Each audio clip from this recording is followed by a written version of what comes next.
After 12 years of taking care of my disabled brother while my parents traveled the world, they're demanding I give up my inheritance to my lazy sister. I never thought I'd be posting something like this, but I'm at my breaking point and need some outside perspective.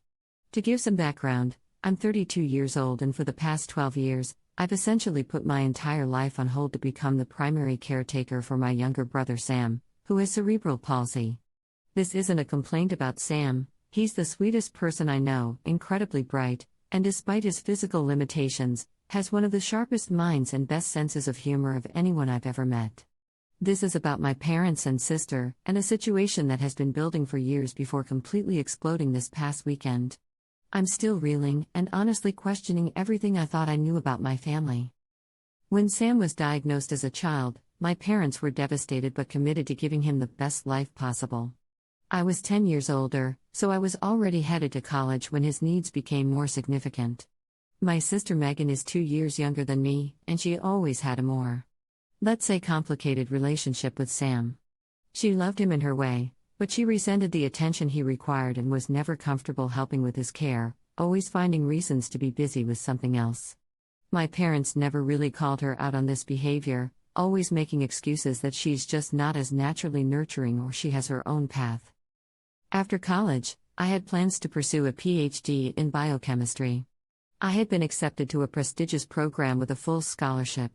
Then my dad got a once-in-a-lifetime job offer overseas, a position that would triple his salary but require extensive travel for both him and my mom, who decided she wasn't going to let him have these adventures alone. They sat me down and asked if I would consider delaying my program for just a year or two to stay home with Sam, who was 16 at the time. They promised it would be temporary, that they were setting up a trust for Sam that would provide for him and compensate me for the care I was providing. They also mentioned that my grandfather had left a significant inheritance that would be split 3 ways between me, Megan, and Sam when my parents passed. 1 or 2 years turned into 12. I did eventually get my PhD through an online program while caring for Sam, but my career prospects weren't what they could have been. I've been working remotely as a research assistant, making decent money but nothing close to what I could have earned in the lab position I had originally been offered. Meanwhile, my parents have been living what looks like a never-ending vacation. They've visited 46 countries, bought a vacation home in France, and seem to have forgotten that they have a son with special needs and a daughter who completely altered her life plan to care for him. Megan, on the other hand, went full steam ahead with her life. She's now a corporate lawyer in New York, married to a hedge fund manager, with 2 kids and a penthouse apartment. She visits maybe once a year, usually for less than 48 hours, takes a few pictures with Sam for her Instagram where she hashtags about being a special needs advocate and disability ally despite doing absolutely nothing to actually help him. She calls our parents twice a week without fail, though, and they've never missed one of her kids' birthdays or school performances. For my part, I don't regret caring for Sam. We've developed an incredible bond, and I've helped him achieve things his doctors never thought possible. He's now 28, has his own online business selling custom artwork. He creates amazing digital art using adaptive technology, and while he still needs physical assistance, he's thriving intellectually and emotionally. I've built a small but supportive community of friends and neighbors who help out occasionally, which has allowed me to date somewhat. Though nothing serious has developed, it's hard to find someone who understands my commitment to Sam. My parents send money for Sam's medical expenses and basic needs, but they've never acknowledged the sacrifice I've made. No additional compensation. No help finding respite care so I could take an actual vacation, nothing. When I've brought it up, they always say something vague about how it will all work out and remind me that there's the inheritance to look forward to. I've never cared about the money itself so much as what it represents, recognition of my contribution to our family.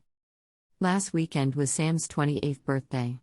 My parents actually flew home for it, a rare occurrence, and Megan came with her husband and kids. I had planned a small party with some of Sam's friends from his online communities and our neighbors who have been so supportive. During the party, everything seemed to be going well. My parents were showing Sam photos from their latest trip to Bali, Megan's kids were surprisingly sweet with their uncle, and I was just happy to see Sam enjoying himself. After the guests left, we were all sitting in the living room when my dad cleared his throat and said he had an announcement.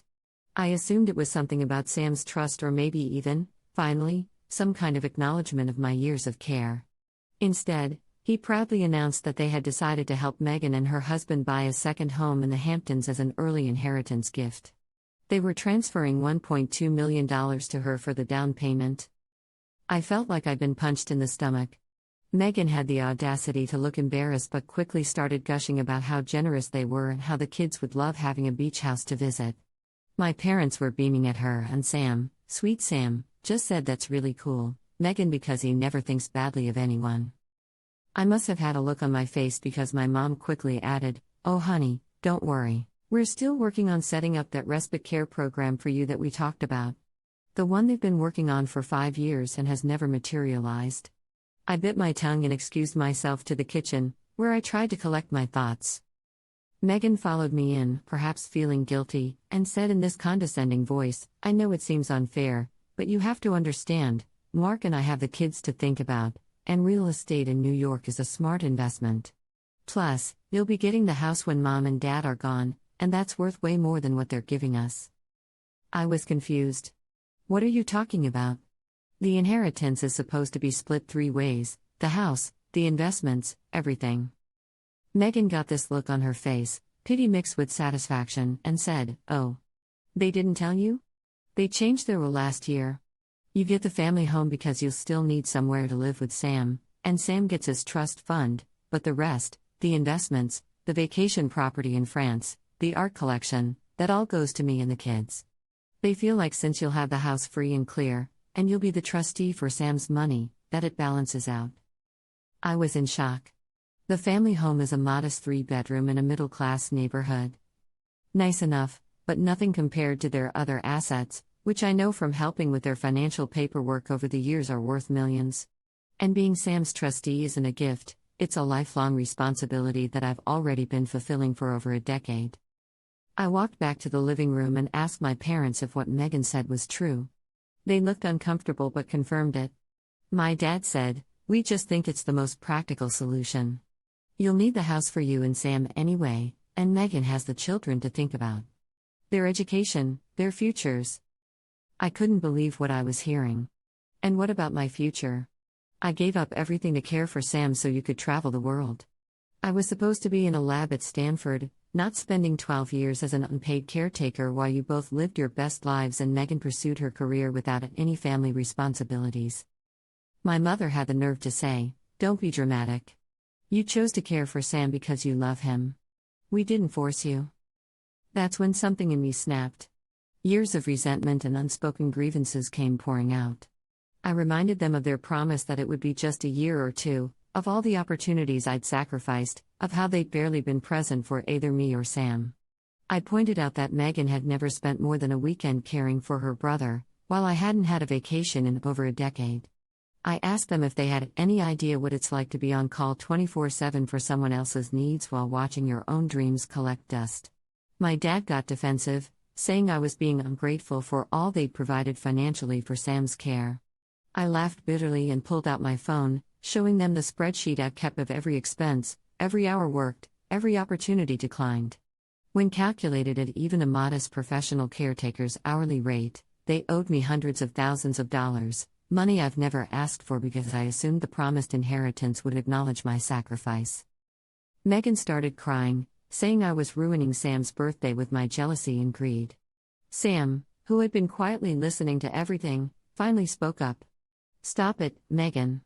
She's right. None of you have any idea what she's given up for me. I see it every day, even when she thinks I don't notice how tired she is or how sad she gets looking at her college friends' social media posts."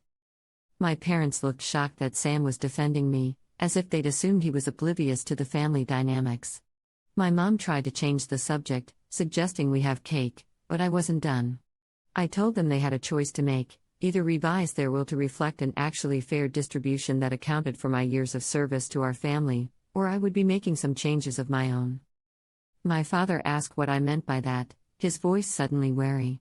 I told them that I'd been offered a position at a research facility in Boston, something I'd been keeping quiet about because I assumed they would never support me taking it. The facility has an exceptional adult daycare program that would be perfect for Sam during my working hours. I planned to accept the position and move with Sam to Boston, where I would continue to be his primary support person but would also finally have a chance at the career I'd put on hold. The room went silent. My mother started to say that they would never allow me to take Sam away from his home, and I interrupted her. This house hasn't been a home to either of us in years. It's just the place you drop in to visit between adventures. Sam deserves better, and so do I. I then delivered the ultimatum: if they wanted us to stay, they needed to make things right, revise the will to a fair three-way split as originally promised, provide actual compensation for my years of care, and arrange for proper respite care, so I could have some semblance of a normal life. If not, Sam and I would be leaving for Boston in 3 months, and they would have to figure out a new arrangement if they didn't like that plan.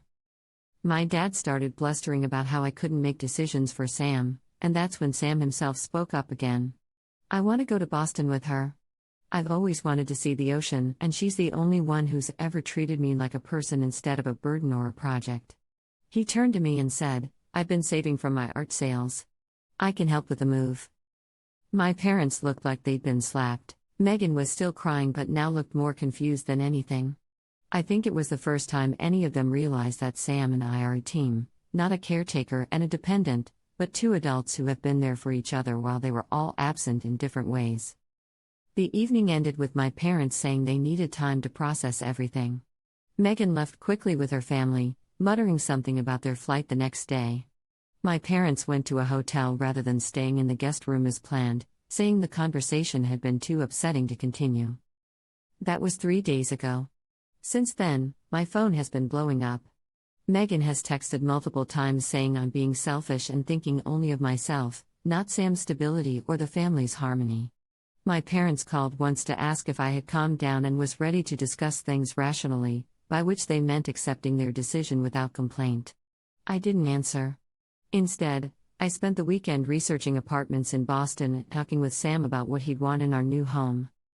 This morning, I received an email from their lawyer asking me to call to discuss adjustments to the family estate planning. I haven't responded yet. Part of me wants to fight for what was promised, for the recognition of my sacrifice. Another part just wants to take Sam and leave, start fresh somewhere we're both valued, and let them figure out the consequences of their choices without us. So, Reddit, am I the asshole for threatening to take Sam and move to Boston unless my parents revise their will to what was originally promised? Am I being greedy for wanting an equal share of the inheritance when I'll also be getting the family home? Should I stay and keep fighting for recognition, or just make the clean break and build a new life with Sam where we're not afterthoughts to the rest of the family? If you enjoyed this story and want to hear what happened next, like and subscribe for updates.